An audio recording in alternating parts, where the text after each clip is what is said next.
So now the next topic that we need to cover is that conversion.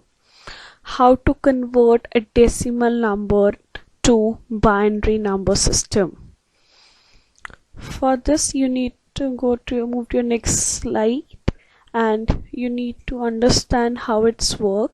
So the first step to convert decimal number system into the binary number system, suppose I have one number that, let's take example of 125 having the base value 10. So if it is having the base value 10, we can clearly see that this is a type of decimal number system. We need to convert it into the binary number system, that is represented with the base value 2, a empty bracket having the base value 2. That signifies that we need to convert it into a binary number system. Now the very first step that we need to understand is that if you want to convert it into the binary number system, you need to divide your number with the base value, and here the base value is 2. So we are going to divide 125 with 2. Here 125 act as a dividend, 2 act as a divisor. Now if we are going to divide, that 125 will be divided by 2, we get the quotient 62 and the remainder will be 1. So we can use this representation that is given in the picture to solve it. On the right hand side we can divide it, that in the center we can represent it in this form.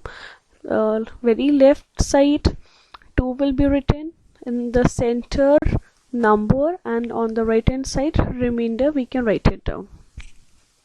Move to your next slide. Next, the second step, we need to continue that division work till the quotient will become 0.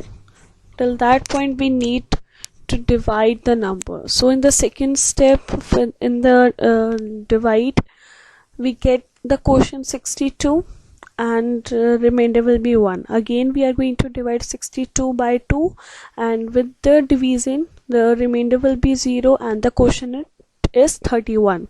Again we divided with the 2, remainder is 1 and the quotient is 15. Again we divided with the 2, remainder is 1 and the quotient is 7. When again we divided with 2, the remainder is 1 and the quotient is 3. Now the next step is that we divided with 2, get the remainder 1 and the quotient is 1. Now this step is really important, that we need to understand that when we get 1 at the last and when we divide it by 2, it will get the quotient 1 and the remainder will be 1. So now next if we try to divide it with again 2, again the quotient will be 0 and the remainder will be 1. So this step will goes on. So when it comes to this stage and we are dividing 2 with 1, at the last it will get 0 as a quotient and remainder will be 1. Now here we have to stop. We can't continue from this step, so it's better to stop it here only. That is about your second step. Now we get the remainder and the sequence of the remainder. Now the next we need to take care of how to write the answer, how to represent it in the form of binary number. Now in the very last step we get the remainder. Now how to represent or how to write the answer.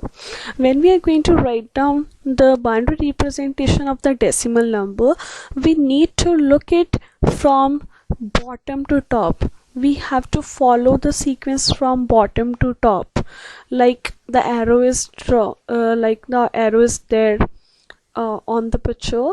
We started from bottom, that is 1 1 1 1 1, 5 times 1 is there, and then 0 and last is 1. We cannot write it from top to bottom. If we write it like this 1 0 then 5 times 1, that will be a wrong answer. So you have to write it down from bottom to top. So in the answer I write it down in the form of bottom to top and the base value is 2. So in this way you can divide any decimal number into the binary number. So I have solved one for you. The next the worksheet is there for you. You need to check your worksheet. Some are given for the conversion. Check it and do it, and I will send the solution as well for the sums. As first you have to complete the worksheet. In the evening you will get the solution for the worksheets.